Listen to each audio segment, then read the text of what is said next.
Good evening, my friends. Kevin the Comic Doctor coming to you with yet another live CGC unboxing. Tonight, my friends, five CGC book boxes, approximately 125 books.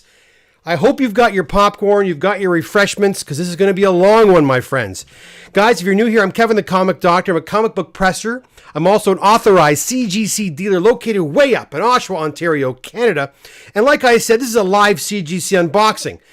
Every once in a while, I come on here and I do a virtual show and tell with your books. That's right, with my clients' books. These are not my books you're going to see today. These are books that belong to you, many of my amazingly patient clients, because many have been waiting quite a while for me to get to your books and then send them off to CGC to get graded. Well, here they are coming back. A bunch of boxes came back this week. I figured, what the hell, we'll do an extravaganza and do a large order. If you are new here and you like gazing at comic books, then this is the place for you. I sure hope you'll consider subscribing to the channel, liking the content, sharing it. And you know what? By subscribing, you can also take part in our live chat. And I've got some people over there right now. How you doing, everybody? And I go over to the chat every few moments here at the show to take your live questions. If you have any questions about CGC, pressing, collecting, whatever, you can ask those questions right here, and I'll talk to you personally when we go to the live chat. Again, you must be a subscriber to take part. All right, guys, there's 19 of you in the house right now. Let's get busy. What do we got first? First off, we have a modern book right there. We have an Amazing Spider-Man 332. Right there in a 9.6. Again, I have no idea whose books these belong to, but the person's going to be very happy right now because we've got a 9.8. We've got a 9.8 Amazing Spider-Man 93. It's a variant edition. And then we have, you know what? I think I do know whose books these ones are, actually. I think. Amazing Spider-Man number 1. Not that number 1. From 2022. It's a Mayhew Virgin Edition and a 9.8 as well. It's a beautiful cover, actually. If you're just getting here now, guys, this is box number 1 of 5. Now, I'll be honest, one of the boxes did seem a little light, so maybe there's not 25 books in there, which will kind of aggravate me because I always want the box to be as full as possible to keep your shipping costs down. Okay, another 9.8, Amazing Spider-Man number 1, a Gleason variant. I think these are David's books, I think. Again, sometimes when I do that, I get myself in trouble. A few weeks ago, I said I thought some books belonged to somebody, and they weren't his books after all, and it caused a big rigmarole, so I probably should not even try to hazard a guess, because at any one time, I have probably close to 70 open invoices. That's usually what I have. 60, 70, sometimes even more, sometimes a bit less. So you can imagine how many comics are coming through here. Right there, 7.5, White Pager, Civil War, number 1. We also have, well, that's a pretty sick looking book. We have a Gambit number 1, Momoko Virgin Edition, also in a 9.8. And my stack is getting kind of high here. And again, guys, when the stack gets high, that means I go over to the live chat and talk to you while I kind of recalibrate what's going on here. And I also sometimes have a swig of water. Cheers to you all. Okay, let's pack these away and go over to the live chat and see what you guys are saying. There's 30 of you in the room right now. I can see that. And only 6 likes. Come on, guys. Give the old man a break here. Where is my chat window? There it is. Okay, let's see what you guys are saying. Food we have in the house. Oh, I think hold on, let me fix this up here. Can I fix this up a little bit? Right. There we go. We got Mike. Mike Stewart. Haven't seen Mike in a while. Hey, Kev, good to see you. 125. Beautiful. Maybe mine are in there. Could be, Mike. Could be. The P-Man, how's it going? Hey everyone, hey Kevin, glad you watch another great video. Yes, sorry they're not coming out as frequent. Guys, I'm finding simply not enough hours in the day. Lots going on over here, guys, and I'll give you some information on that soon. Evening all, how you doing, Brian? Good to see you. Eric is here as well. Awesome, I needed something great to watch while up-tidying the basement. This is perfect, good. Well, I hope I don't distract you from your work, my friend. Rock City Adventures, yay, book time. Treasury says, hey everyone. James is here, the real Hyperion. Hello, Bren. I'll hang in there for a while to see if my ASM 129 shows up. And I know the grade on Bren's book, but we decided to wait till the unveiling. He wanted to see it here. And I'm not sure if I have a feeling it's in one of these boxes, but again, I'm not 100% sure. Warren Meredith's in the house as well. How you doing? PhD in Noob says, howdy peeps. Let's see some of my Silver Age number ones. We'll see. Eric says, I'm going to bet we see a 9.6 Bronze Age beauty of some sort. Random guess. You never know. Hey, Kev and everyone. Herb1211, good to see you. And Key Comics is here. How's it going, Key Comics? Brouhaha is in the house. When Brouhaha is in the house, you know we're going to have some fun. All right, let's get back to see the next book on the list. Another... looks like variant, Turini Virgin Edition of Hulk number 1. Also in a 9.8. We'll come back to the chat in just a few moments, guys. I got a lot of books to get through. Almost 125 books to share with you tonight. I could have broke this up over a few days. I said, screw that. Let's go for the gusto. The sooner I get these suckers on the internet, the sooner I can get them calibrated and organized, and by my daughter, Charlie, and then I can get them out to you guys. We've got a 9.8 copy of New Mutants 98 and a 7.5.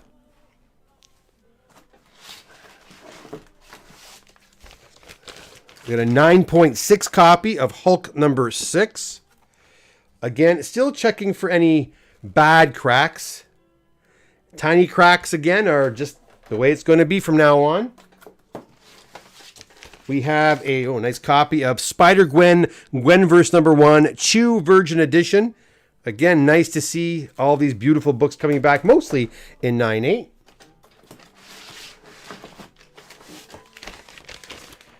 First appearance of Spider-Punk in the variant edition in Spider-Punk number 1. And that is a 9.6. Almost halfway through box number 1 of 5. We've got a nice Bronze Age copy of X-Men 105 in a 7.5. This one is a white pager, which is kind of cool. And it looks like my stack, yet again, is rather high. So off we will go to the chat room. All right. Boom. Let's see what we got here. Key Comics, Brouhaha, we said Jeremy's here. Hey, Kevin, I know my book's a ways away, but these unboxings keep me stoked. Well, Jeremy, that's the whole point. That's why I do these videos. I never want to seem like I'm too far away. Again, I've said this before and I'll say it again. One of the main reasons I do these videos is to put my clients at ease. I think, it's a big step for any collector to hand over their precious comic books to anyone, whether it be me or CGC or CBCS, whoever, to work on their books or to handle their books. So I come on here to let people know that I'm available, I'm around, I'm not going anywhere. And, hey, I get you excited and think your books are on their way too. I do have good news. We're hammering away. I told you we were. We are almost through March already. I told you last week. I said we're going to hammer through these. So I got to admit, though, March wasn't a huge month for submissions. So that being said, we're almost through March. I think I was working on some April books today. So moving right along. Look, Kevin Pedersen's here. Kevin, hi from San Diego Comic-Con. It is not fair. I've never been. I want to go. Not going to happen for a while for this guy, I don't think. All right. 8.0 copy of New Mutants Annual number 2. Hope you have a good time there, Kevin, by the way, down in San Diego. I wish I was joining you guys. Never been. A copy of X-Men 168 in a 9.6. Another copy, a copy of 244 X-Men, also in a 9.6.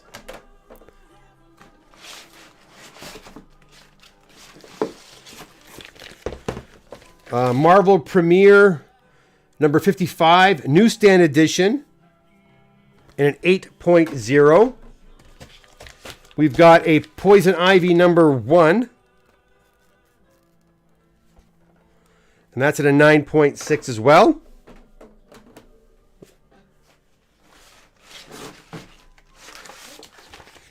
A Nova number 1 white pager in a 9.2. And once again, my stack is high. All right, I'll move back over to the chat window. Not any questions coming in as of yet or comments. Then I guess I'll share my news with you all. You know that about a year and a half ago, I moved. For those that know my shop in Oshawa, I was at a small unit there upstairs, and it's like an office building where I have, there's lawyers and accountants and some healthcare practitioners. But let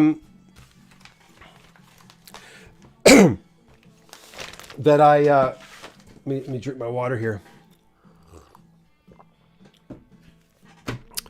I moved across the hall to a bigger space about a year and a half ago. And then, well, guess what? I'm moving again. A long story short, I'm moving again.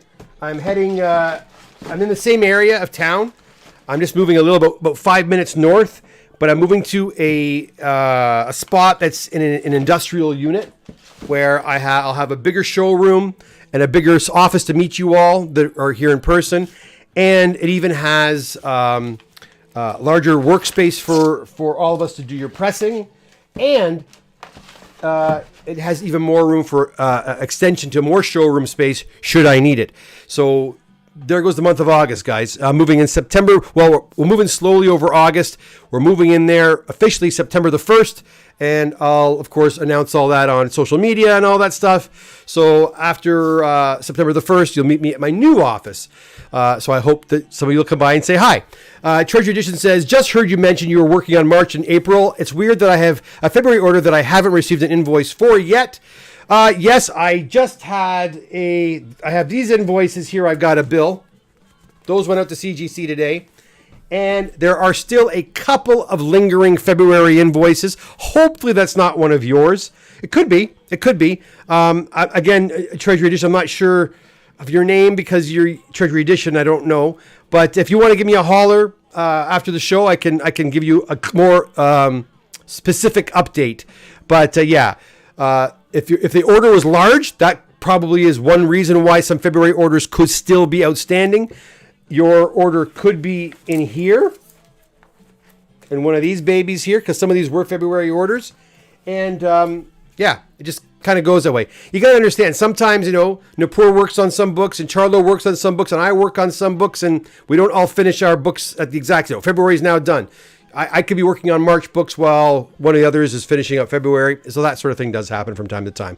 But if you would have told me you were December, then I would have been freaking out a little bit. But I'm not too concerned the fact that you haven't received an invoice yet. Don't worry, you will. You will receive an invoice. John Sherwood, how's it going, John? Good to see you. Let's keep going here. We've got a Punisher number 1, a Berenz Version Edition 9.6 white pager.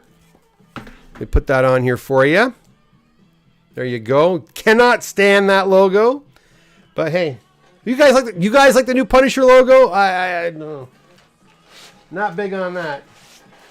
We have a Silver Surfer number 1. Silver Surfer number 1 from 1988. I remember buying this off the stand. This is a 9.8 white pager. We also have a Radiant Black number 1, Comic Kingdom Edition A. And that one also is a 9.8. Good to see. We have a Long Shot number 3 Canadian price variant. And that is an 8.0. We've got an X Factor number 6. First appearance of Apocalypse, or first full appearance of Apocalypse, in a 9.4 white pager. And this is a newsstand edition. Right there. Okay, let me see something there. Yeah, okay, that's cool. And then last 2 books of this box, we've got a Daredevil, 2 Daredevils, if you're a Daredevil fan. Origin of first appearance of Elektra in Daredevil 168 in a 9.8 white pager. 9.8. I wish, sorry, 9.0 white pager. And I'm very tired today, guys. I shouldn't have done this stream so late. But it's my 20th anniversary, and we went out for dinner tonight, and I gave myself a little bit of... I might not be home in time for an 8 o'clock stream, so I made it 9 o'clock, and I'm very tired. And I only have 4 more boxes to go. If you're just getting here, guys, this is box number 1. 4 more boxes to go. Let's finish this one off right here with a Daredevil 131. First appearance of Bullseye in a 3.5. 3.5 white pages. White pages right there. Okay. Box number 1 is gone. Awesome. Let me pack these up. I'll go to the chat room, and then for this, I'm going to, because I have so many boxes here, they're kind of piled up. I'm going to have to put the be right back thing on here, and I'll get the next box ready. But let's go to the chat room first as I pack these guys up. John says, hi. Brian says, X Factor 6 is CPV, even better. Yes, yes, yes. Eric says, woo, my books got to you in mid-March. I'm hoping to be, Eric, it will be. It will be, should be. Wondering how the actors' strike will affect the San Diego Comic-Con show. Possibly it will allow for increased focus on actual comic books. Yeah, I could tell you right off the bat, I knew that Disney had basically said they were not going to do they usually had to do like one of those big hall appearances. Was it Hall H or Hall C they call it, I think. And so yeah, they weren't going to go, and then Warner Brothers backed out. And now that there's actor strikes going on, the writer strikes going on, there is not a very, I don't think there's a large Hollywood presence at San Diego this year, which could actually maybe slow things down a bit. And like you said, maybe, just maybe, make it a far more comic book focused event. Again, I've never been to the San Diego Comic-Con. I've always wanted to go. But if it's anything like a Fan Expo, which it probably is, much bigger than Fan Expo, I'm sure, comics have now become much more of a smaller component of the show, where, in the old days when you'd go to a Comic-Con, it was actually a convention for comic books. Now it's a convention for pop culture, and comic books just happen to be there. Anyways, it'd be great to go one day. One day I will go. One day I will. All right, guys. Here, I'll tell you what. Give me 1 second. I'll be right back. You're going to see the be right back sign. I'm going to get box number 2 ready, and we'll get right to it. Give me about probably 25 seconds, and I'll be right back. See you in a sec.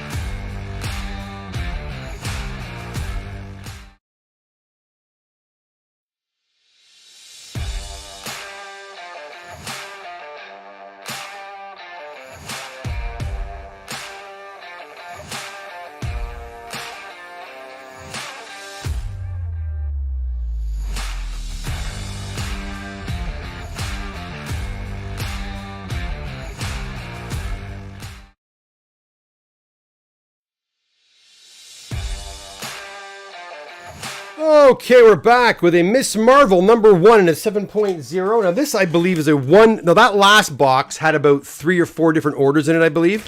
This one appears to be a 25 box modern submission from one person. So this is one guys or gals. Let's be, I don't want to say it wasn't a girl's order. Probably not, but it's a one person order. I'll say that.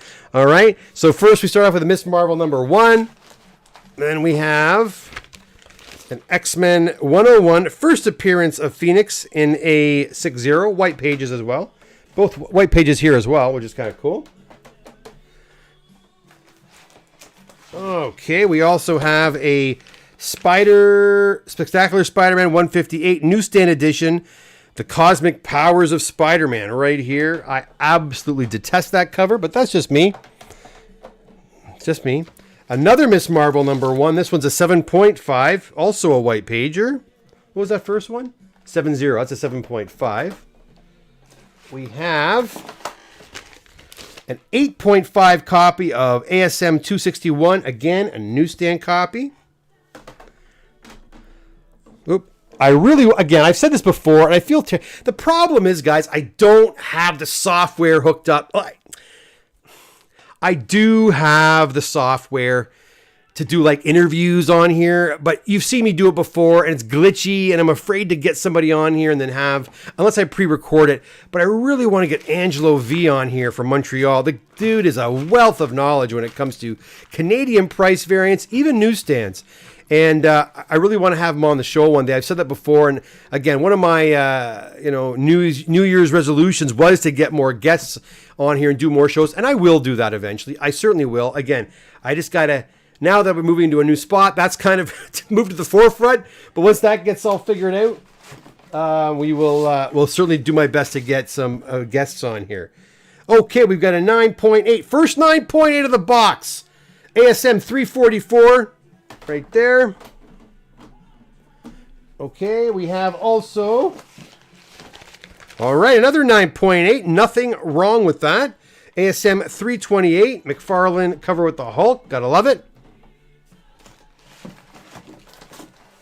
We also have, okay, another 9.8. 3 in a row. A hat trick of 9.8s, my friends. Amazing Spider-Man 410. 9.8 white pages right there. Now I'm going to pack these up as I go back to the chat room. Because as you can see, it's getting so high that the grades are being cut off. Can't have that. Can't have that, my friends. So I will... Not there. I want to go to my chat window and see if you guys are saying anything. PhD in Noob says, who isn't a DD fan? Damn right. Who isn't? Don Lockley said, Miss Don, your books are on their way to CGC, my friend.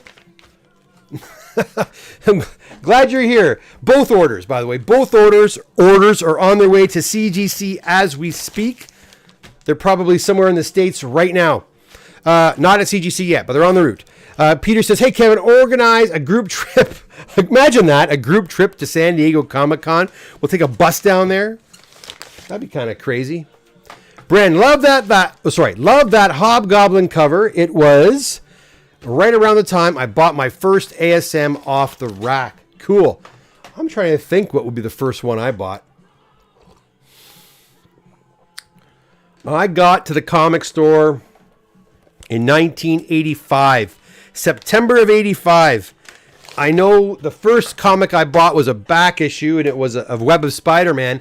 And Web of Spider-Man, I think, had just started. It was like a few months old. So I bought like issue 1, 2, 3, maybe 4. So it was really early 80, like it was like September of 85. So I'm curious to know what's Amazing Spider-Man book was out at that time. Probably around the same time as you, Bren. All right, let's keep going here. We've got a 9.6 copy of Uncanny X-Men 221. First, Mr. Sinister. Again, friends, this is a one-person order. Okay, this is cool, man. Very, very cool. Glad to see they put a 9.8. Boom! First appearance of the Gambit. And what's awesome about that is I put it through as a... So, look. What I do for you guys. And it causes me nothing but headaches sometimes. I try to put the books under the cheaper tiers when I can, okay? And you know what? Because the prices have kind of been dipsy-doodling, books that are kind of hovering around the, 5, 6, 7, 800 mark, I'll still try to put them under modern. And look, I did that, and this came back modern tier. Now, CGC could have bumped this to the next, to a high value. They could have. They didn't. I know they sent me a couple this week where I had to contact the owners and tell them that I was charged more, and I had to charge them after the fact.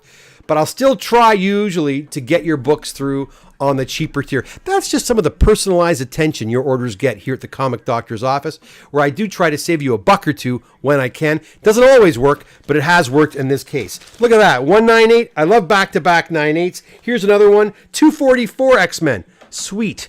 Very, very sweet. Very happy to see that. Wait a second. Something's telling me that... Okay, I could be wrong. That might be a Kraken press, that 266, but I'm not 100% sure. We've got a first Bishop in a 9.6. white pages. And we have ASM 298 and an 8.0. I remember when these came out. These were 1988, I think, right? Yeah. I remember when I was like in grade 11 when these suckers came out, when Venom 300 came out and all that. I was a 17-year-old comic doctor buying those babies. All right, we've got 8.5 copy of the first appearance of Bishop. Why did they crucify this one so badly? It's got to be a bend or something on it, no? Okay, what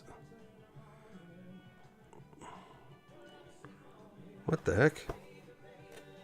Trying to see why this is only at 8.5. For a book like this to go to 8.5, there has to be some kind of a bend or something that's really upsetting the grader, because the book looks good to me.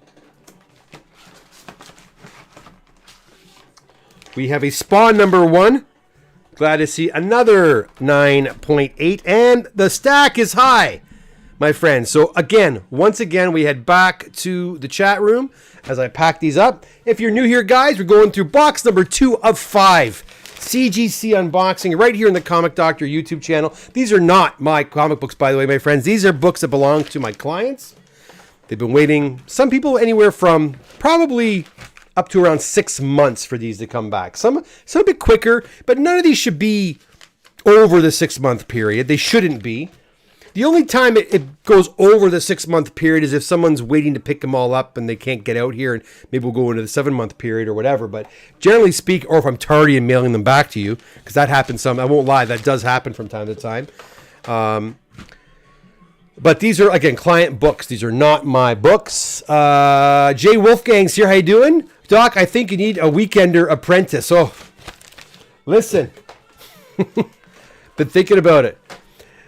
Nice grade on the Gambit second appearance. Come on, Jay Wolfgang. That's not fair. Is it the second appearance or the first appearance? Peter G. Some may welcome paying more should their books be worth more. Oh, 100%. Yeah, I think David had that Ultimate Fallout 4 variant editions worth stupid money, like tens of thousands of dollars. I put it in, and they came back and said, no, he owes another $800. So when I got that, I kind of knew it was, okay, this book's coming back 9.8, and it did. But, yeah, David was happy to pay it, because that was a seriously amazing windfall. Windfall! All right. That's box. We're not done box 2 yet, my friends. Again, box 2 is a one-person modern order. Let's keep the ball rolling here. Let's keep the ball rolling with a... Oops, get rid of this sucker here. Oh, one sec, guys. One sec. I forgot one. All right. We have a 9.2 copy of ASM. What is that number? 258. It's a pretty popular cover there. Pretty famous cover now. We got a really low... Probably, I wonder if there's the lowest grade copy on the census. There's a really beat up, banged up copy of the first Rogue and a 3.0. We have a 9... I love seeing this book in 9.8 because it's so pretty and it reminds me of the good old days when I first went to the comic store. Web of Spider-Man #1 and a 9.8. We got a Preacher #1. And that one is a 9.6. That was a weird show, that Preacher show. I remember watching a few episodes of that. Carnage Mind Bomb #1. Not bad. 9.8. Almost done box number 2, guys. I hope you're here for the long haul. 3 more boxes to go. And Peter, if you're still there, I think one of these boxes are yours. I think one of these boxes, I know your books are done. I don't know if they've been shipped or not.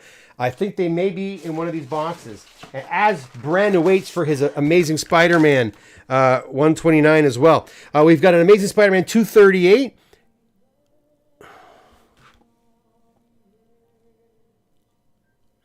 This is different.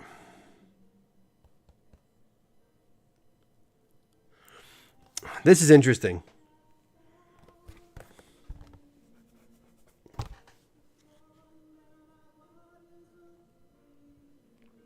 Read that. Incorrect tattoos, insert married.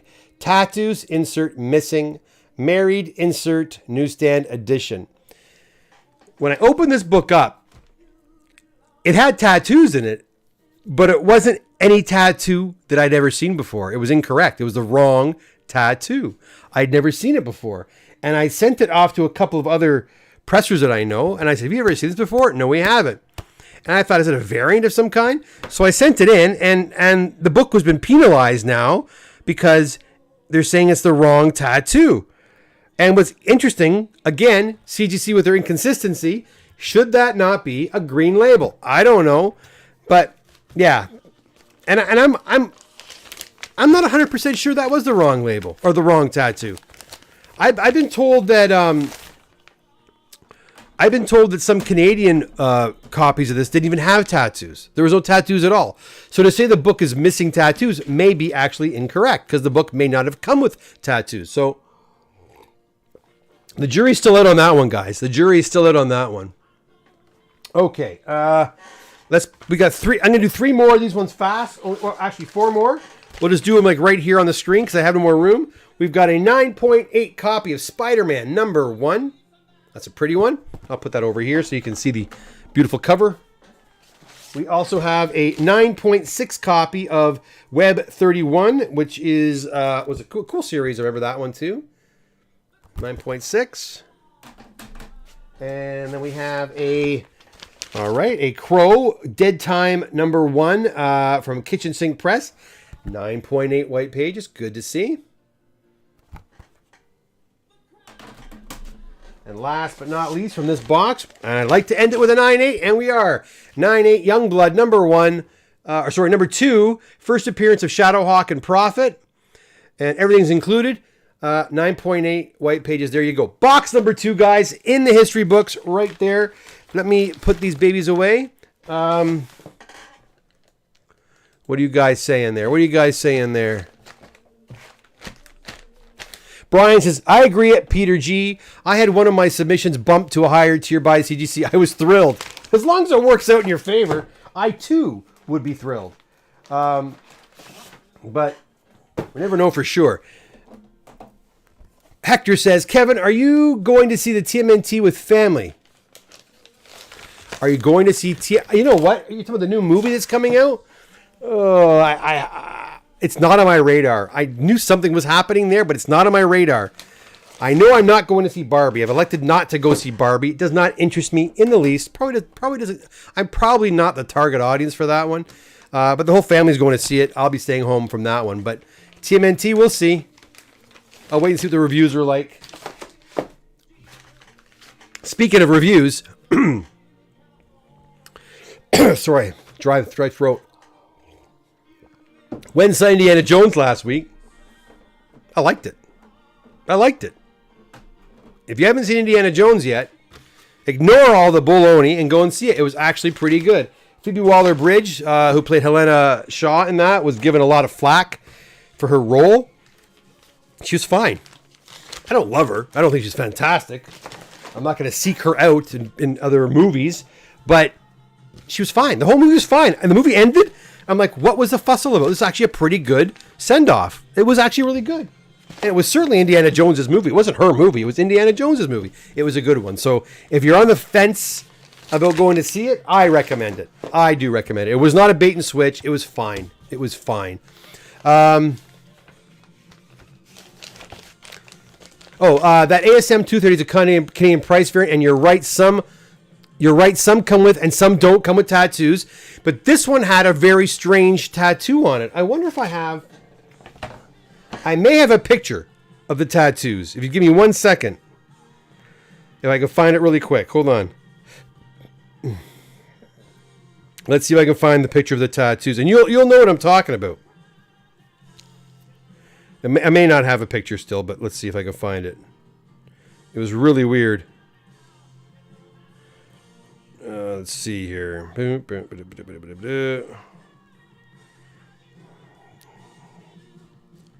I'm not seeing it yet. No. Oh, there it is. Check this out.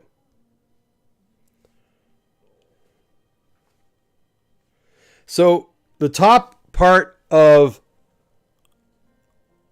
the tattoos there. You can see that little white. You see that there? That little white strip? That's what you got. And the back had this tattoo in it. That was a tattoo on the back. And I have never seen anything like that. The tattoo, the staples did not look tampered with. So I don't know what the hell's going on there. And why would somebody go to the trouble of putting the wrong tattoo in? I don't know. It was really strange. Anyways, it is what it is. It is what it is. Hector says, haven't seen your show in a while. Man, your lighting and camera are on point. I'm sweating like I can see that you're sweating. I'm sweating like a pig. Thank you. Yeah, it's just very simple lights, but the camera is a good quality camera. I always said when I started doing this initially, my camera work wasn't that great. I wanted to get the best camera possible. That wasn't going to break the bank, but it was a good camera, and I went and did that. And I still don't understand why my maybe it's me. Maybe I need to have a co-host or someone prettier than me to be on here, because I still don't get a hell of a lot of views on my videos. I watch the other unboxings, and the sound is crap. The videos, the quality of the video is crap. So I try to make the sound decent and the video decent, but I still usually never get more than 400 views on my unboxings. I don't know what I'm doing wrong, guys. Or is YouTube doing something to me? I don't know. I really don't know.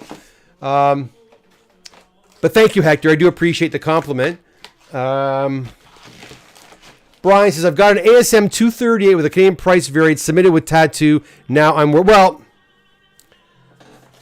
like I said, I've never seen that before. So if someone went to the trouble of transplanting that, adding that in, they added the wrong one, I suppose. I don't know. I doubt yours will be like that, Brian.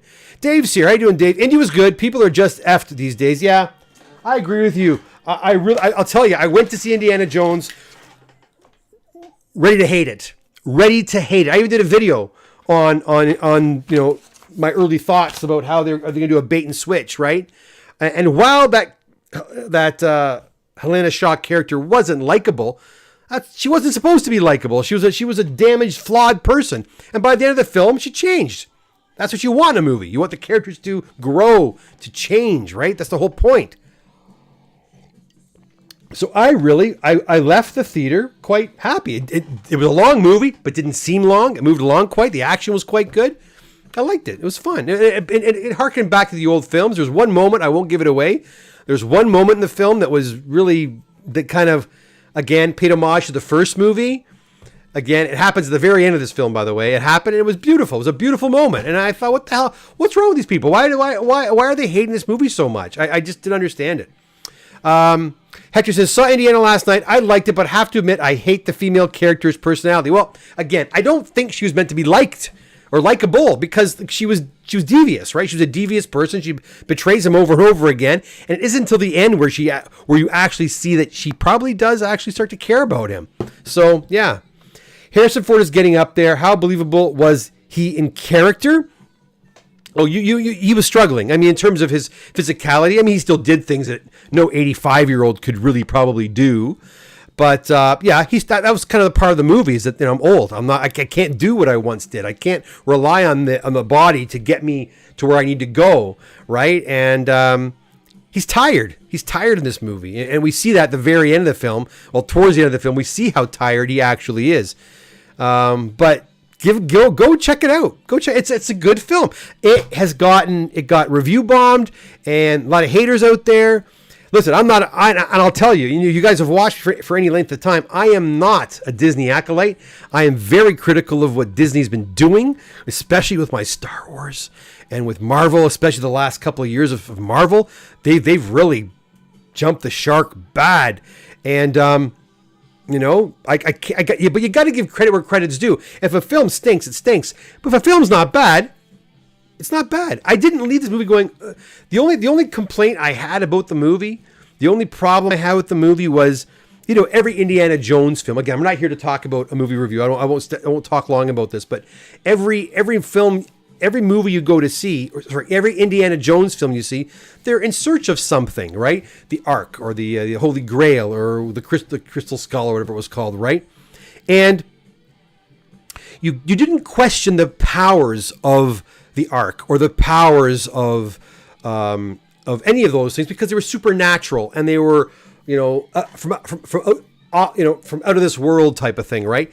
This artifact, they were, again, I don't want to spoil it, but this artifact they were looking for had powers as well.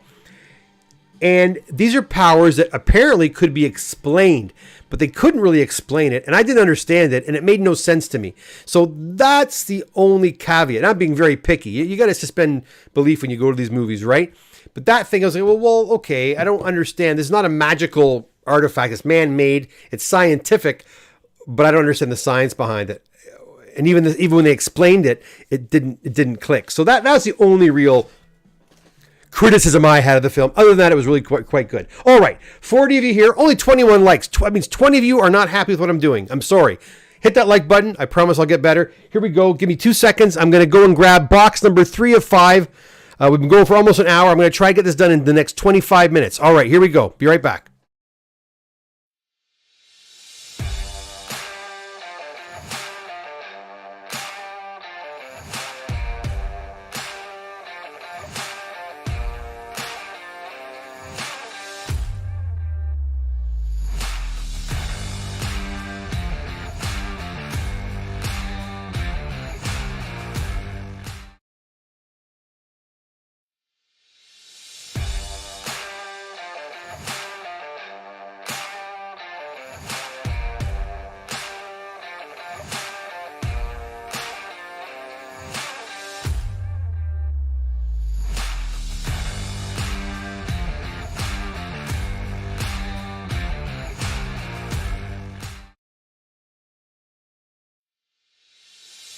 Okay, we're back with a Detective Comics number 354, and I have a feeling these are the Peter books. So Peter, if you're still there, these are yours, I believe, my friend.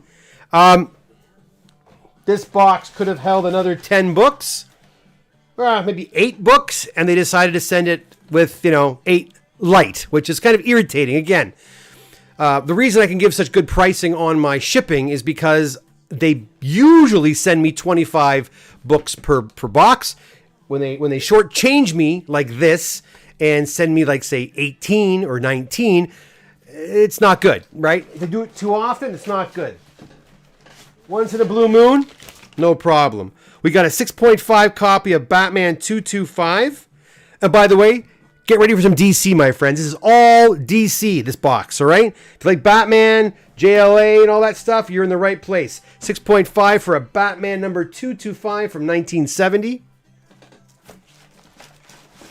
These are all Peter's books. Peter collected these books right off the rack when he was a young man. 8.0, Brave and the Bold, number 91, a Black Canary appearance, and an 8.0. Black cover, really hard to get that in a high grade. We also have another Brave and the Bold, number 90.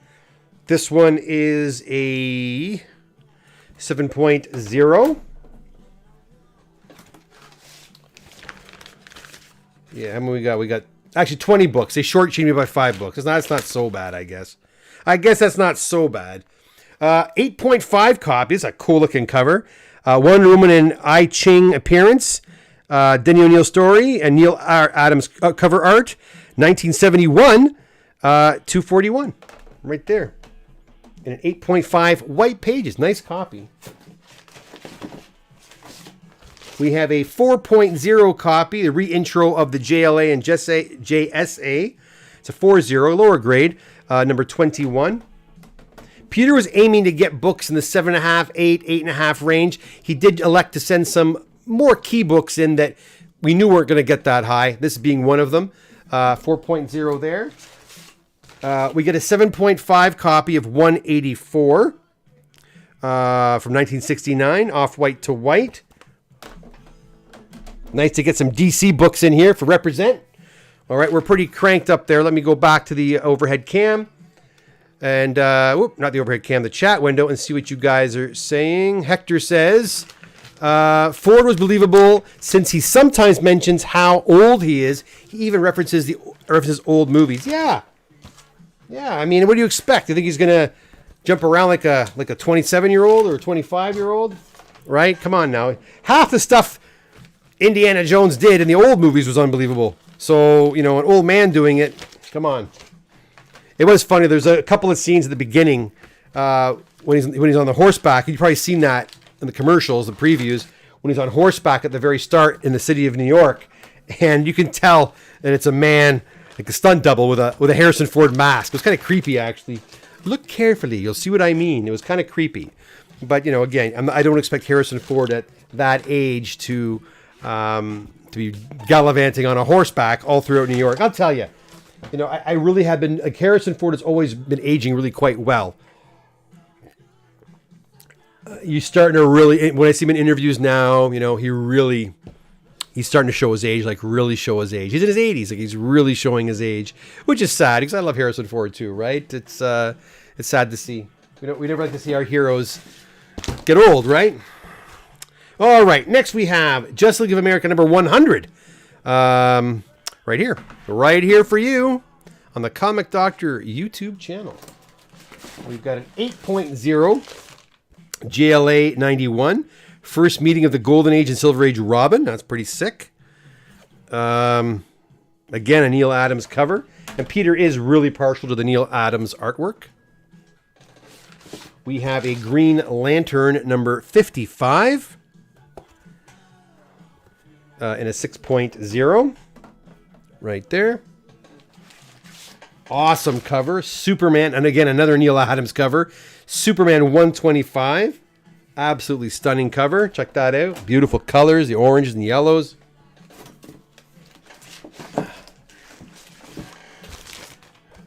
We have a Detective Comics 392 in a 7.0.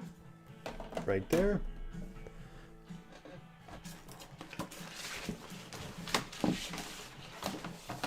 After a press and clean, these books are all, listen, it doesn't surprise me that these books are in this range, right? These are all books, a one-owner collection. Peter bought these books off the shelf or off the rack back, in 1970 or 1969, whatever. And he'll admit that the books that came later were better taken care of, obviously, and hence we see higher grades on some of those. But to see this collection in 7.5, 8, 8.5, and other books he sent in have gotten a little higher than that as well.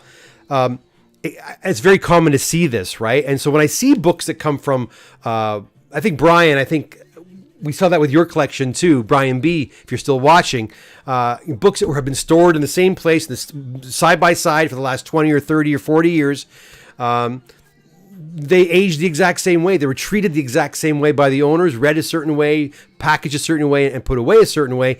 And so the grades, it makes sense that the grades are similar. We're not seeing like 4, 8, 3, 7, 9, 2. We're not seeing that. We're seeing a much more level ground here. And that makes 100% sense here when we're looking at this one. Look at this gorgeous copy. Again, Neil Adams cover, Green Lantern 78. Again, a Black Canary Begins.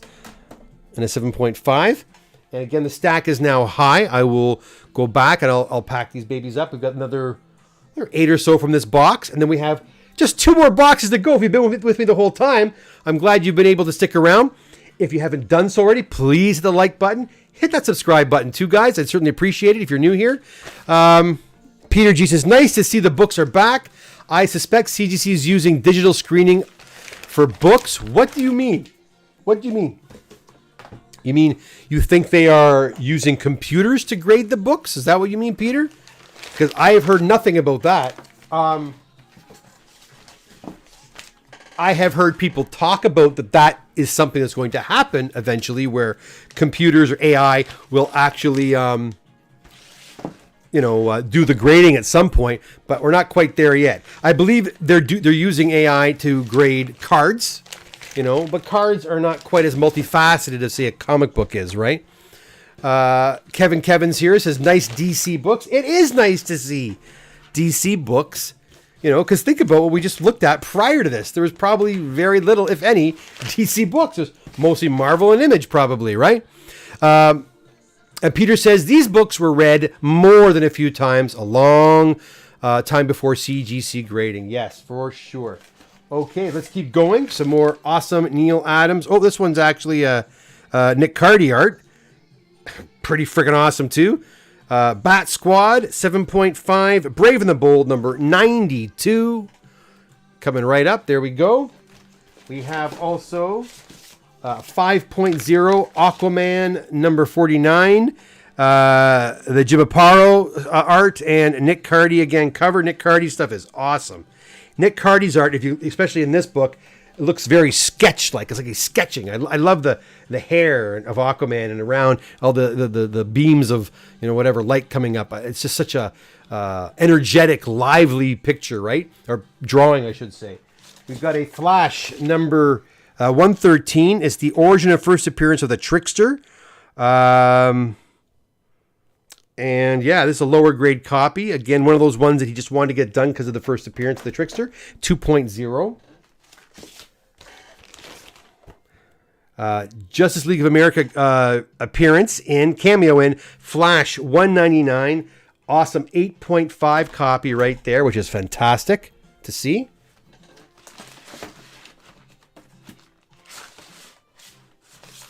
Some more Detective Comics books. Again, Neil Adams cover art. We've got Detective Comics 394 and a 6.5.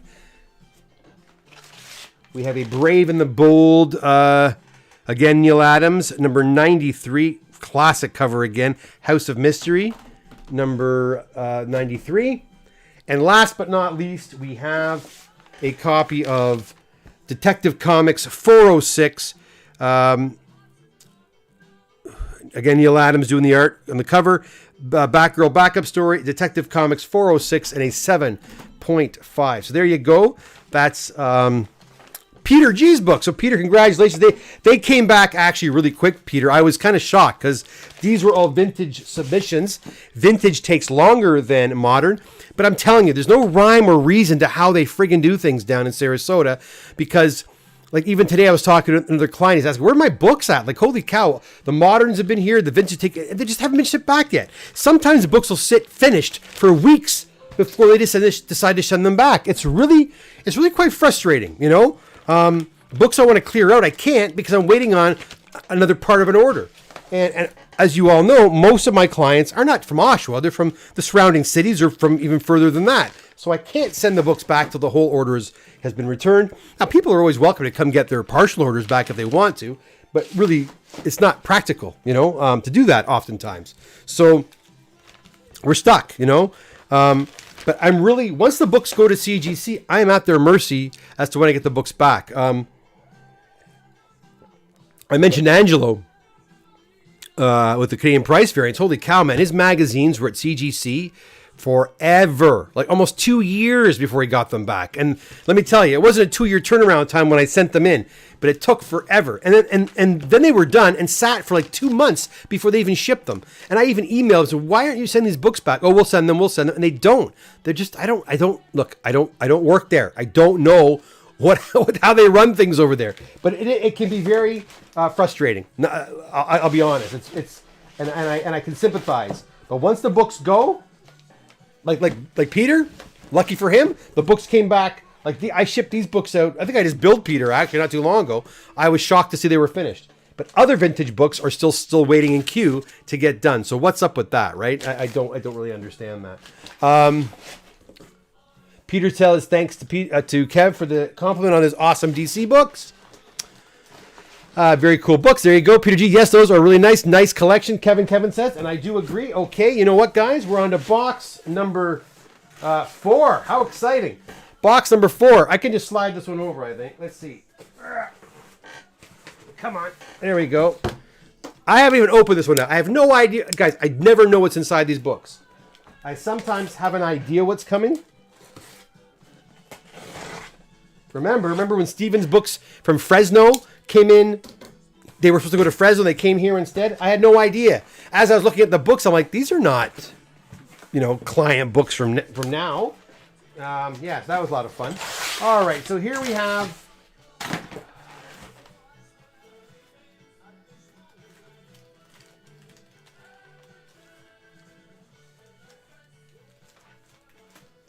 I don't see an ASM 129, Brent, if you're still there. I don't see it, but it could be coming soon. And I have one more box to go. It would be my luck to put that in. All right. I know maybe I should have divided this up into 2 nights. I don't know, but I just want to get them all done. Sooner I get them done again, the sooner they get to go back to the client. So that's why I want to get them all out of the way.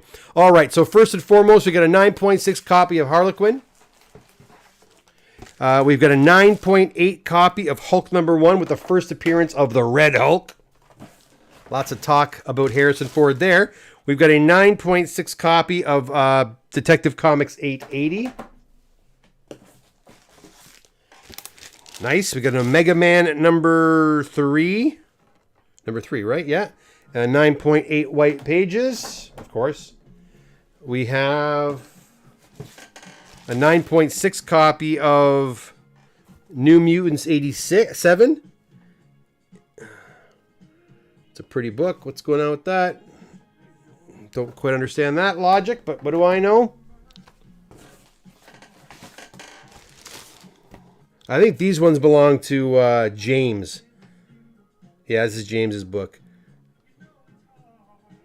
That was a hard one to get. See, this one here had a really sharp line that went like a dent, like an indentation. And we got it out, and it seems to have come back a little bit. It was hard. We pressed this thing over and over and over again. It has actually lost a bit of color where the line is, and you could only hide it so much, right? But it came back a 9.6. I was hoping we might sneak a 9.8 out of it, but a 9.6 is not bad too. The way it was before, it probably would have been a 9.2. So, but I'm pretty sure these are James's books. Yeah, for sure they are. Because Cerebus, The Aardvark, #2, and an 8.5. I don't know if the Real Hyperion is still here. These are his books. Boy, they're happy with the 9.6s today in this box. Marvel Secret Wars #1.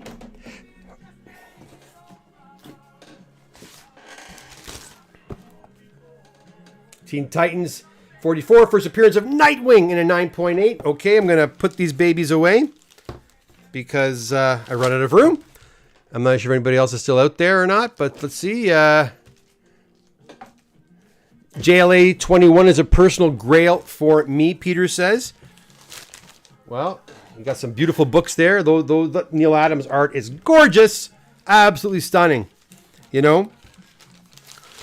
Just to give everybody an idea of how time-consuming the CGC process is, I sent out 130 books yesterday, and it took me 2 days to do the data entry and then the shipping of that. So I'm trying to space out the shipping to every other week because I'm finding it's far too time-consuming to do it all every week. Every week is becoming a little too much. Peter says, Kevin, I take it I'll be able to pick up the books this Saturday, Peter. You can because they're here and they're easy. They're all one box, so yeah, I can do yours for you. But Peter, if you wouldn't mind going to my appointment thing and booking an appointment, so I'll see your name on my list and I will bring them. I really, really, really need that. Guys, when you do plan on coming in to see me to pick up books, you have to go to, and everyone's been doing it so far, and I really do thank you for that. You go to my contact page on my website, comicdoctor.com. There's a blue logo there, a blue icon. Click on that, and you can actually make appointments to see me. And if you're picking up books, that's what you want to do now. Again, do not come in unless I contact you that your order is ready. Now, Peter, you and I have talked. I know it's your entire order, so you can go ahead and do that, okay? But anybody else, wait till I contact you because they may not be ready. Okay, so this box I just showed you has a few different orders in it. So that was, I believe, James's first order. Let's see what else we have in here. Okay, we got some 9.8s coming our way again, which is nice to see. We've got an unlocked retailer edition of Something is Killing the Children, #1, in a 9.8. We also have a first appearance of War Machine, Iron Man 282, in a 9.6. Kanan, the last Padawan, 9.8. This order was done. This is David's, I think. This is done pretty quick too. Darkhawk, number 1. You got to have a Darkhawk number 1 in your collection in a 9.8, don't you? We have a Wolverine 88 in a 9.6. Another one in a 9.4. Blue Beetle, number 1 from 1986 in a 9.8.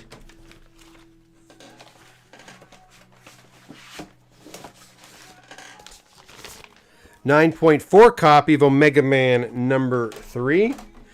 And I think we have stacked it high here. I'll go back and pack these babies up. I will put them back in there. Okay, let's go over to the chat room, see what you guys are talking about. Sam says Neil Adams was a master. Sam, I'd have to agree with you. There's some artists that, I always think about fondly when I look through my books and I see a cover or the inside art. Again, my generation or the time in which I was collecting, Neil Adams again was like a consummate master, of course, but John Byrne was a big one for me too. Love John Byrne's work. I've said that here before. Better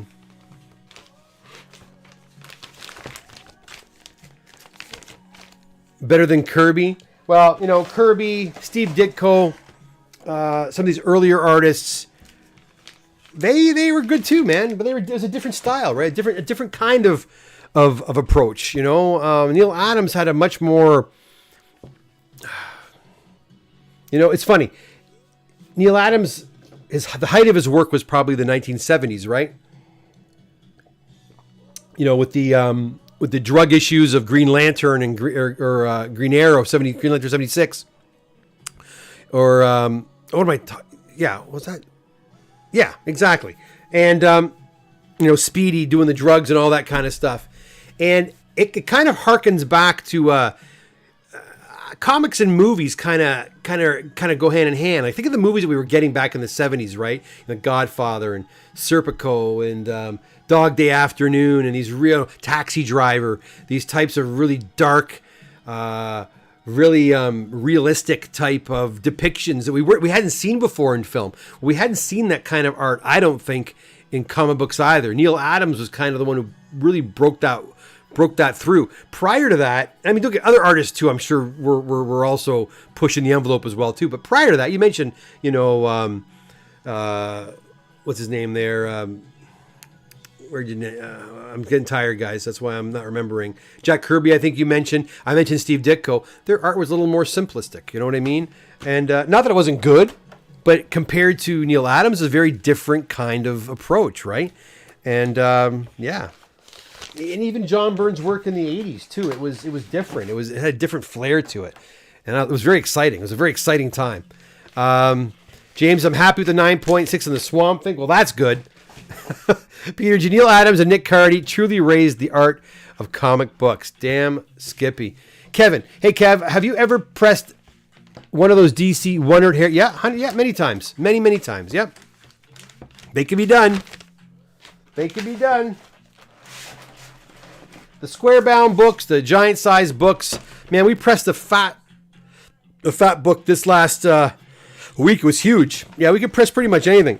You just got to prep. You got to prep it's a different approach, but it can be done. We've got a newsstand copy of Spawn number 1 in an 8.0. We have a Dungeons and Dragons number 1 in a 9.8.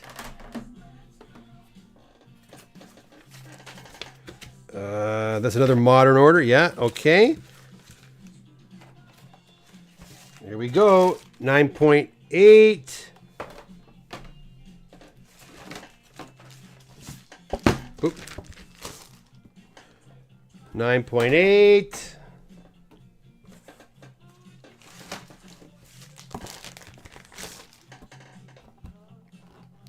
$9.8.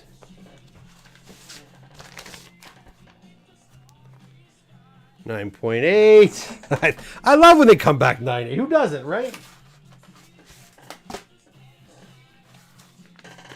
Can't always be 9.8 though, my friends. We got a 9.6 here, Gambit. And what's up with this book? Is that yeah, okay, and we got a Blitzkrieg. Oh, I was pretty happy there because we hadn't seen any of these yet. That'll be going back to CG. That kind of makes me mad. I wish I could have opened this up the other day. Anyway, this will go back to CGC next week probably. So Blitzkrieg number 1 and a 7.0 white pages heading back to be reslabbed. So I'll put that off to the side with its actual sheet. Where'd it go? Where did it go? But that's the only one that cracked, I think. Let's make sure now. The other ones look pretty good.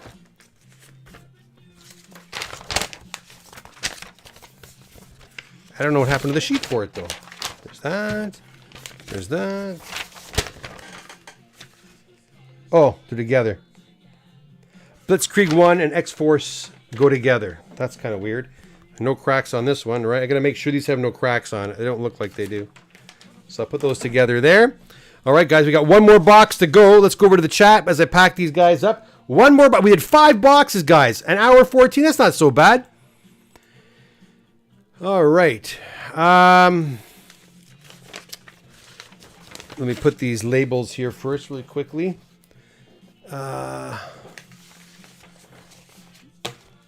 Kevin says, you need a magazine CGC holder for those.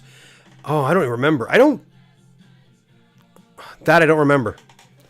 I can tell you, though, sometimes CGC will elect to use the magazine holders for larger size comics. So I have seen that in the past. But they do have, I don't have any handy to show you, but they do have like a fatter version of this. So if the book is thick, there's a thicker version of this for those books that are a little fatter, right? Maybe I shouldn't say fatter. I don't want to give those books a complex after all. So there you go. That wasn't a bad box either. And you know what? We had gone through almost 4 full boxes without any damage, and I was not going to say anything because I didn't want to jinx myself. And then, sure enough, it happens. We get one back. I wanted to double check these guys don't have cracks in them, the ones that were beside it, because sometimes I do miss it, and if I miss it and it goes beyond two weeks, then I'm up the creek. I have to pay for it, and I'm not paying for it anymore because too damn expensive. All right, there we go. That one looks good. So it's just that one Blitzkrieg book that I have to send back this time, which isn't so bad. All right, guys. Well, there's about 28 of you here right now. I thank you for sticking around. I have one more box to go. I hope Bren's book's in there. If not, it's probably on the way.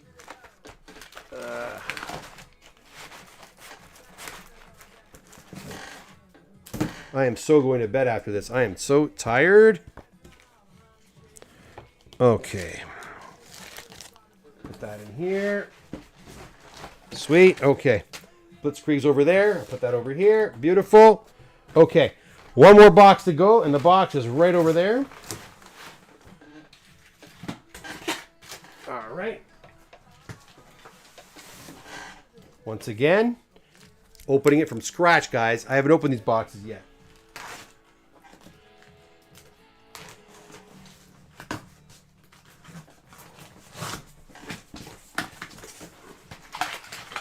Okay.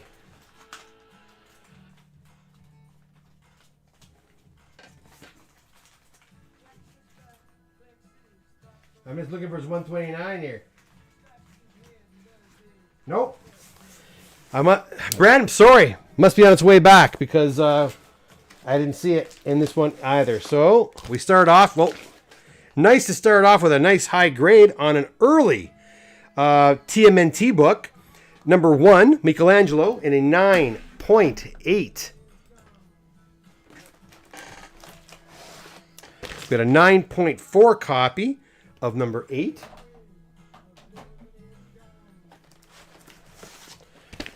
Another 9.8 copy.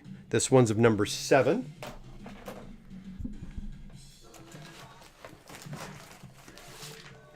Alpha Flight, number 1. Just the regular old version. Whoops. Sorry about that. That was probably really loud for you guys. And a 1 or 9.6, the number in a 1. We have a TMNT number 10. This one's in a 9.4. There we go. We've got a 6.5 copy of TMNT number 9. And why only a 6. Oh, okay, I see. No, that's not. Oh, yeah, I see why. Yeah. Yeah, this copy is gorgeous, right? You turn it over, and there is like a dog ear, and you can see it. They go like a broken color dog ear right there. Right there. That one there knocked it down. This book would, if it didn't have that, would have been probably 9.6, 9.8 as well. So that's what a giant crease can do to a book, right? So I'll put that there for you. We've got a TMNT Leonardo number 1. This is in a 9.0.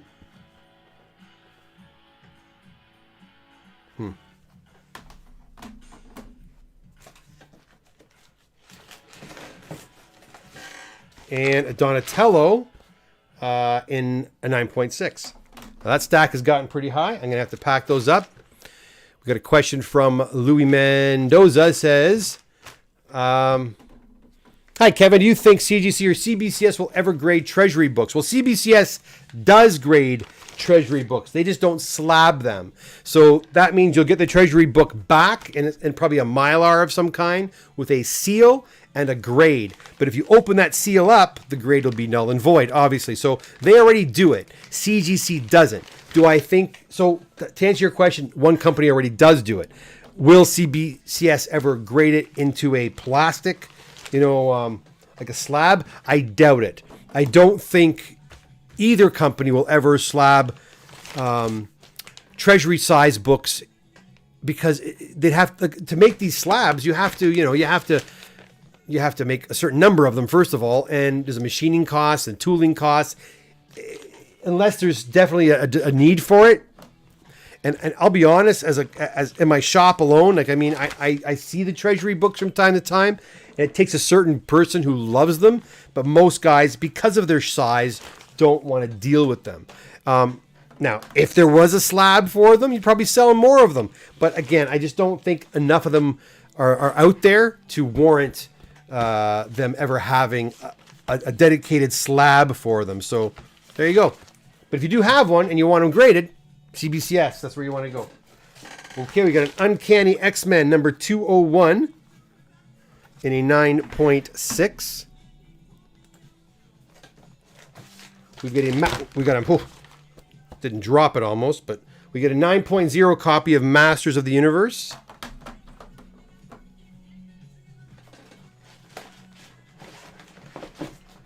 Okay, look at these cartoons. I got to tell you guys something. 8.0 copy of ASM 239. If you're into these, cartoony type comic books, Gargoyles number 1. Remember that cartoon Gargoyles? Used to come on around the same time as Batman Adventures. They're making either a series on Disney or a film, and it's being directed by Kenneth Branagh, and that was announced just recently. So if you've got that copy of Gargoyles number 1, and I think it came out, I want to say 96. I could be wrong though. It's starting to spike a little bit. So that's a book you might want to pull if you have raw high grade copies and get graded, because there's going to be a little more attention put on those soon. We've got an 8.0 copy. Again, another Daredevil. This is Frank Miller's first foray into DD. 158. We have another TMNT book, number 7. Great to see, in a 9.8.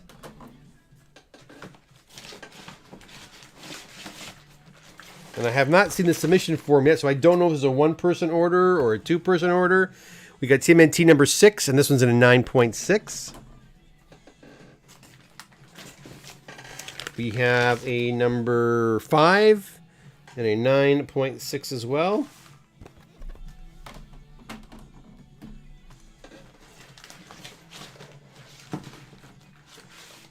We got a 9.2 copy of the first appearance of Gambit in 266. And our stack is really high. So I am going to be going back to the chat. No questions there right now, but I'll go there anyways as I pack these babies up. Whew. And we have about 7, 8 books more to go. And then we'll call her a night. And I won't be back until another box or two comes back. And I have a feeling a couple of boxes are on their way back as we speak. Because, Bran, yeah, your ASM 129 is... They may not have shipped it. You know, I think they did ship it, though. So it's there's more coming. Actually, you know what? There are more coming because I checked the CGC site yesterday, and I had some books shipped out on the 17th. So that was 2 days ago. They'll probably be here on Friday or Saturday. Okay? Reminder, I'm in the shop on Saturday from 11 till 1. If you're local, come on by and say hello. If you've got books you want to drop off, you can do that as well. We can go through the books and see if anything's worth getting pressed and cleaned and submitted for grading. I plan on being in the shop every Saturday throughout the summer. There's one Saturday I may not be there, but I'm not 100% sure that day. I got to talk to my wife about that. But again, yeah, we're trucking right along. If you want to get put in our queue, I'd recommend going over to the Comic Doctor website, comicdoctor.com, filling out a submission form. It will actually print you. You can create a form there, and you can print out that form, and it has a date on it. That date is actually your spot in my queue, in my lineup.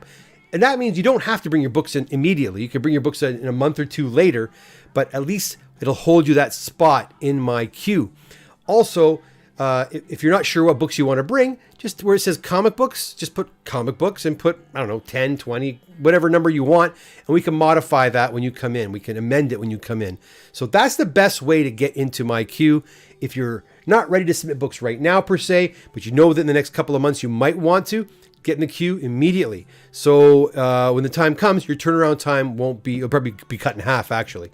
Hey, Kevin, it's me, Edison. Oh, Edison, there you are. So what's the approximate ETA for modern books return from CGC, grade pre-screen, for the day they shipped to Sarasota? Well, Edison, whoops, just lost my screen there. They'll arrive in Sarasota on Friday, and hopefully they'll open their books, the box immediately. Sometimes they do. Sometimes I had one box that sat in receiving for 3 weeks. That being said, these books I sent were accompanied with high value books as well as signature series books, so that should expedite the boxes being open. To answer your question, probably within 30 days the books will be back. They should be, but don't hold your breath. It could be a little bit longer than that. It could be sooner than that. For example, Peter G. If you've been watching the whole time, Peter's book landed and they were graded within a week and a half. They were graded. That doesn't usually happen that way. So for me to say exactly when, I can't say for sure, but it will be, I'm going to guess within about 30 days, the books will be back, Edison. I kept one. I sent all but one. One I thought wasn't going to come back in 9.8. Funny story, actually. Again, CGC guys, we have a love-hate relationship, CGC and I. But to give you an example of something else that went wrong, just the other day, and I only thought of this because Edison gave me about 10 books to send for pre-screen. Well, another client sent a bunch of books for pre-screen 9.8 about 3 or 4 weeks ago. 3 weeks ago, I sent them in. Ramel, I think his name was. And I'll be honest, I saw the books and he wanted a 9.8. I didn't think any were going to come back. Maybe 1 or 2 might come back 9.8. Well, guess what? Not one came back 9.8. But understand something. If the books are rejected, you're charged a rejection fee and the books are supposed to be sent back to you raw. Well, they went ahead and graded all 10 of those books. And I was like, what the hell? So they graded all of Ramel's books, and the grades are all over the place. No 9.8s, but they graded them and they weren't supposed to. So, the books have been shipped. I had to pay for the shipping. I had to pay to get, to have the heavy 10 books shipped to me versus 10 raw books. And so I wrote to CGC. I said, listen, guys, you friggin' graded the books you weren't supposed to grade. And again, look, they're always very accommodating. They fix the problems, generally speaking. It's just the time, right? Because I see that. I had to email, then they respond, then I got to email back, and that's it that drives me nuts. It's the time, right? That I got to spend with them, explaining their mistakes. and then you have to wait for the response back and forth. Anyways, they're credited the account. So basically, Ramel, congratulations. All your books were graded, like it or not, and you were only charged the rejection fee of $8 or $9, whatever it is, $10 Canadian. I forget what it is. You're only charged a rejection fee for your books to all be graded. So that's not bad. And then shipping, of course. But anyways, yeah, there you go. So I don't know. I just thought of that, Edison, because you just sent yours in to get graded. Yours do look really strong. I think you're going to see quite a few 9/8s in your selection. Jeremy says, Kevin, I know it's a live stream and hard to see. You demoed the 1.6.5 with the color break, which I get. But there were a few that seemed they were graded quite low and seemed higher. Is CGC getting tougher on grading? It seems, Jeremy, to go in waves. You know, it goes in waves. Sometimes they seem to be grading really tough. At other times, they seem to be grading really easy. I have guys who tell me right now, like guys who send in really big books, like friends of mine, that are astounded by some of the amazing grades they're getting. You know, one fella told me he got a book that was a 9.8 and he thinks the book should have been a low 9. But hey, got a 9.8. So what can I say? So I don't know how to answer that. I mean, every week it changes, right? You don't know who's grading the books, right? It's not the same person. They've got dozens of graders. So it all depends who is there grading the books. But are they getting tougher on grading? I'll be honest. As of late, I feel they've gotten a little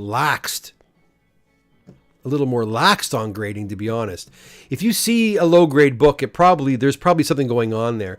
Even if I look at a 9.6 and I kind of make those, and I sometimes react like I'm like, why is that a 9.6? If I look close enough, I can probably find out why it's a 9.6. I can tell you right now, I just cracked out one fella. I'm not going to mention any names. A fellow wanted me to crack out some books I'd sent before. And there were 3 books. They were all the same copy of the same book. All 3 were 9.6. He said, send them all back, please. I said, okay. I took them out of the slabs. They all look great. Two of them for sure, I think could be a 9.8. One, I think will come back a 9.6 again. It might even come back a 9.4, actually. You know what I mean? Because it had a little thing in the top. And I shouldn't even have cracked it. I should have just kept it. But he insisted he wanted to send them back in again. So I do it when you tell me what to do, I do what you tell me. You're the customer, right? You're the client. I think he has a chance of getting 9.8 on 2 of the books I resubmitted. They're all 9.6s. I think 2 of the 3 will come back 9.8 and 1 will come back 9.6 or 9.4. So, yeah, I don't know, Jeremy. That's a tough one, my friend. That's a tough one. All right. Here we go. We're almost done. Get this done so you guys can go to bed, and so can I. We got an 8.5 copy of Watchmen, number 1. We've got an 8.0 copy of Fantastic Four, 164. And we've got an 8.5 copy, a newsstand copy of what do you call it? DC Comics Presents 47. First appearance of He-Man and Skeletor in comics. Right there.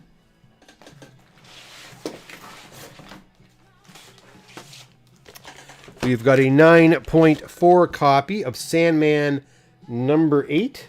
Just checking out these slabs, making sure there's no damage. We've got an 8.5 copy of newsstand copy again of Hulk 345, a Todd McFarlane issue.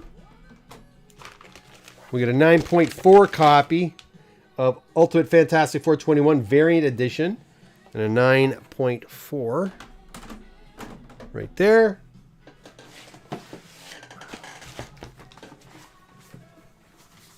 $15 and $10. So this just belongs to 2 different people here. Oh, these are the pre-screen. These are the pre-screens I was just talking about. All these last 10 books I've showed you, all of them were these were all supposed to be pre-screen. Ramel, these are your books. These were all supposed to be pre-screen 9.8. And again, I didn't think they were going to come back 9.8 at all. But you want to try anyhow.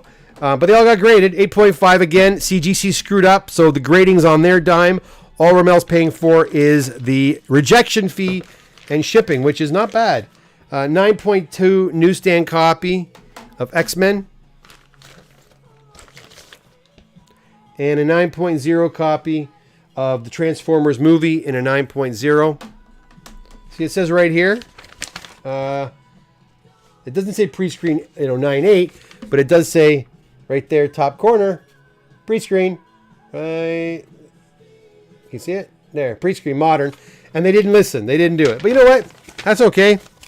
He got a bunch of books done pretty much for, no, I wouldn't say for free. No camera. Oh. Sorry, guys. All right, so I'll go backwards as I pack them up. 9.0 Transformers. X-Men, what is that number? That's number 212. You got an X-Men 268. Again, these were all supposed to be, these 10 books were supposed to be pre-screen 9.8s. And as you can see, none of them reached that level, but they certainly got graded nonetheless. And after a couple of emails, CGC credited me back for the grading minus the rejection fee. So really, these are all rejects, but they got graded anyway. So that's okay. That's okay.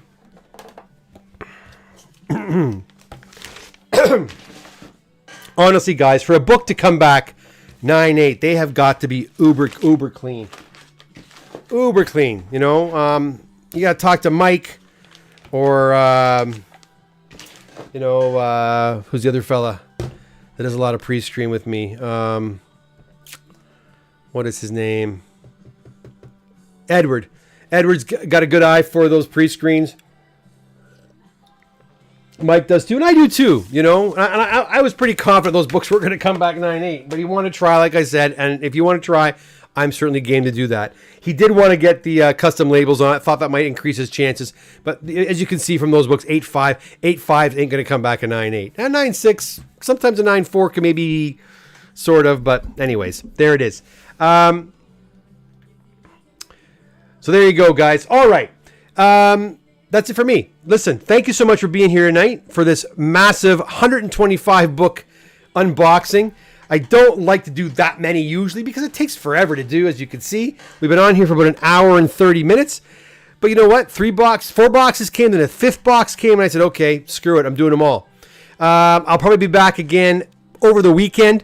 Next box will go to CGC. Next few boxes will be shipped to CGC probably in about a week's time. Like I said, I spent the last couple of days organizing, last 3 days or so, organizing. Spiro,